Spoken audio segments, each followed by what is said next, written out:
আমার ব্লাউজের হুকটা খুলে দাও তো। কঙ্কা গোসল শেষে ভেজা কাপড় পরা অবস্থায় হিমুর কাছে গিয়ে কথাটা বলল। হিমু সোফায় বসে ল্যাপটপে কাজ করছিল। কঙ্কার দিকে মাথা উঁচু করে এক পলক তাকাতেই লজ্জায় চোখটা নামিয়ে নিল, কারণ ভেজা কাপড়ে ওর শরীরের সব কিছু বোঝা যাচ্ছিল। এইভাবে কতক্ষণ দাঁড়িয়ে থাকব? দাও না খুলে।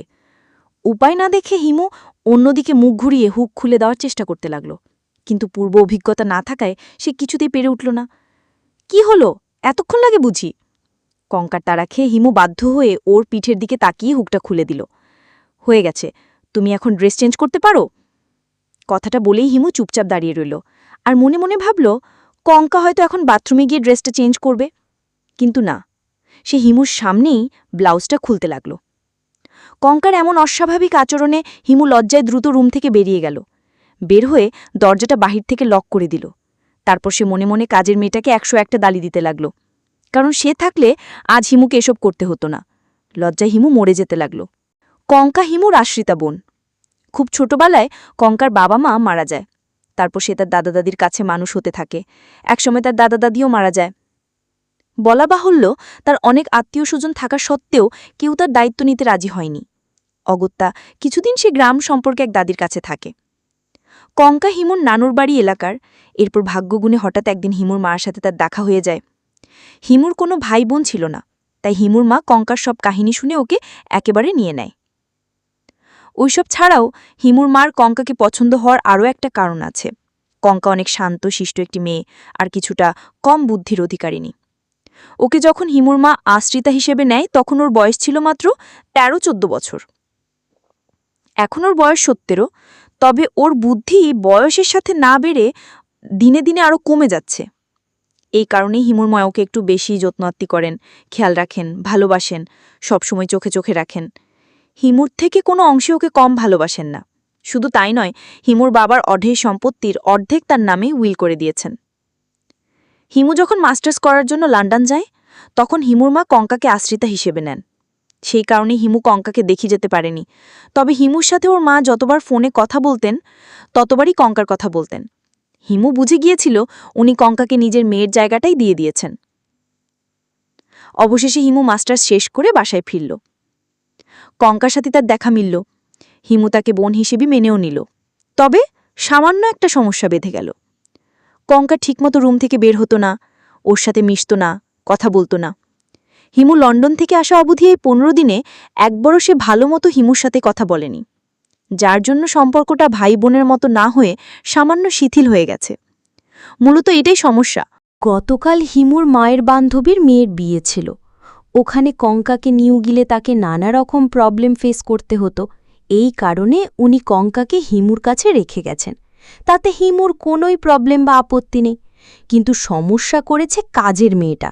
তার মা চলে যাবার পরে সেও ছুটি নিয়ে বাসায় চলে গেছে। শহুরের এই বাসায় হিমুর মা, বাবা, কাজের মেয়ে আর সে থাকে। তার গ্রামের বাসায় সব আত্মীয় স্বজনে ভর্তি। দরজা ধাক্কার শব্দ শুনে হিমু দরজাটা খুলে দিল।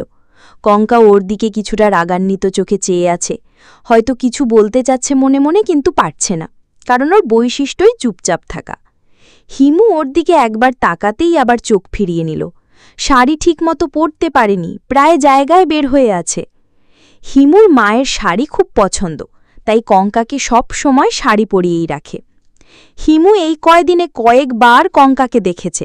তখন সে ঠিকই সাজানো গোছানো অবস্থায় ছিল, কিন্তু এখন আঁচল ধরতে শাড়ি খুলে যাচ্ছে অবস্থা হয়ে গেছে।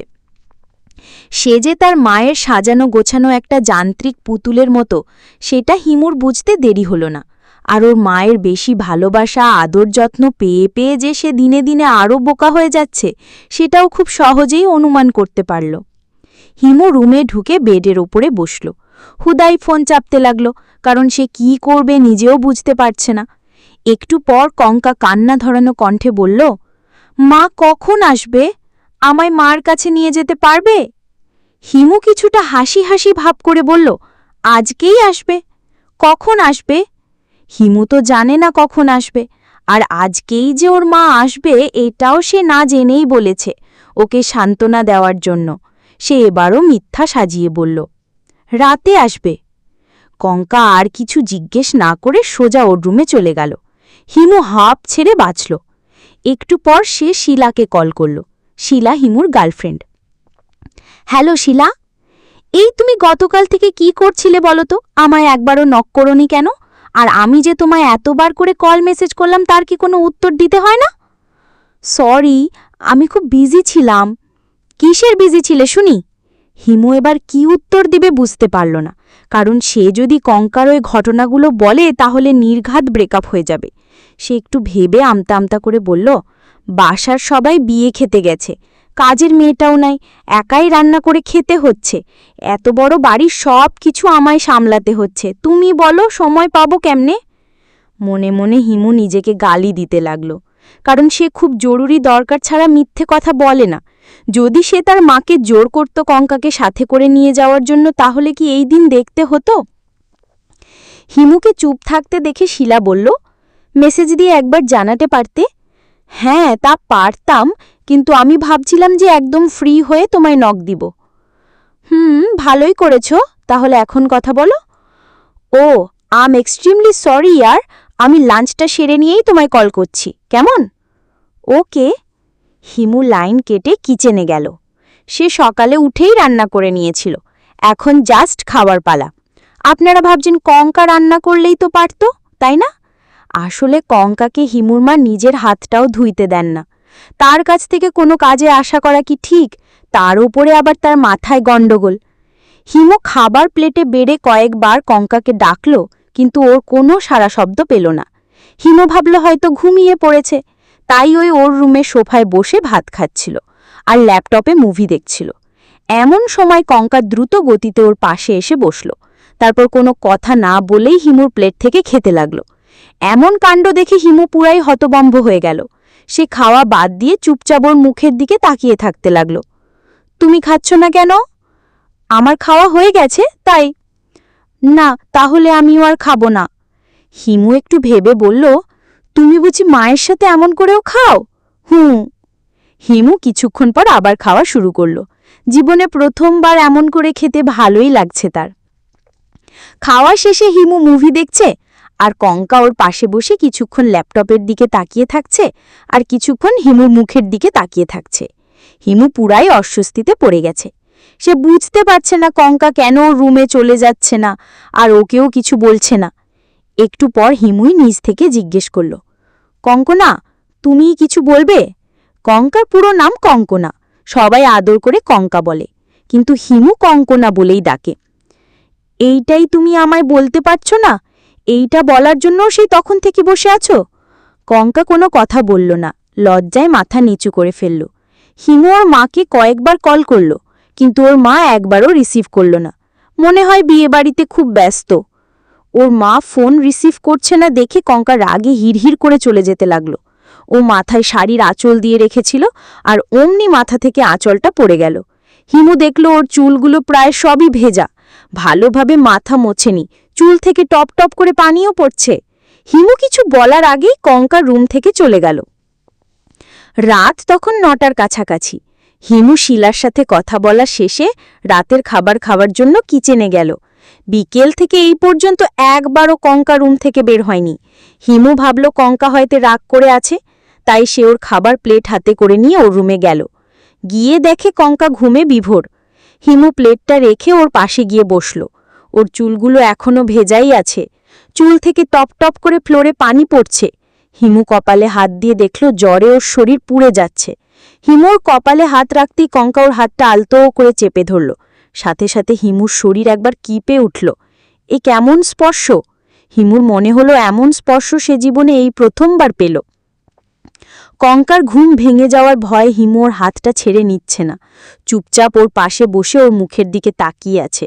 রুমে 0 লাইট দেওয়া আছে, খোলা জানলা দিয়ে এক ফালি চাঁদের আলো ওর মুখের ওপর এসে পড়ে।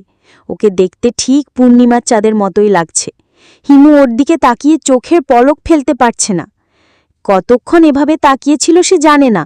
কঙ্কা এমনিতেই অনেক সুন্দরী, অসম্ভব সুন্দরী, কিন্তু হিমুর কাছে আজ তাকে পরিপূর্ণ সুন্দর লাগছে।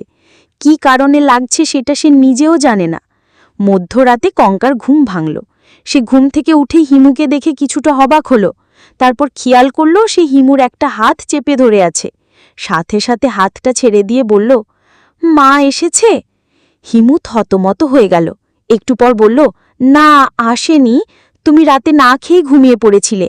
আমায় বললেই তো খাবার প্লেটে তুলে দিতাম। আমি তো জানি না তুমি কখন খাও কখন ঘুমাও। খাবার নিয়ে এসে দেখি তুমি ঘুমিয়ে পড়েছ। কঙ্কা রুমে লাইট দিয়ে হিমুর পাশে এসে বসল। তারপর হিমুর দিকে তাকিয়ে বলল, কালকে তুমি আমায় মায়ের কাছে নিয়ে যেতে পারবে? হিমু কি উত্তর দেবে তাই ভাবছে। একটু পর বলল, তোমার চুলগুলো এখনো ভেজাই আছে, আমি কি মুছে দিব? কঙ্কা কোনো উত্তর দিল না। একটু পর হিমু কঙ্কার আঁচল দিয়ে চুলগুলো মুছে দিতে লাগল। কি হলো, উত্তর দাও। হিমু যেন ওর কাছে বাধা পড়ে গেছে। ও কষ্ট পায় এমন সত্য বলতেও সে এখন নারাজ। তাই ধীর গলায় বলল, হ্যাঁ নিয়ে যাব।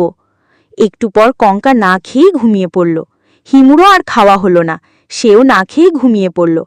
সকালবেলা দরজা নক করার শব্দে হিমুর ঘুম ভেঙে গেল। দরজা খুলতেই সে দেখল শিলা রাগান্বিত হয়ে দাঁড়িয়ে আছে।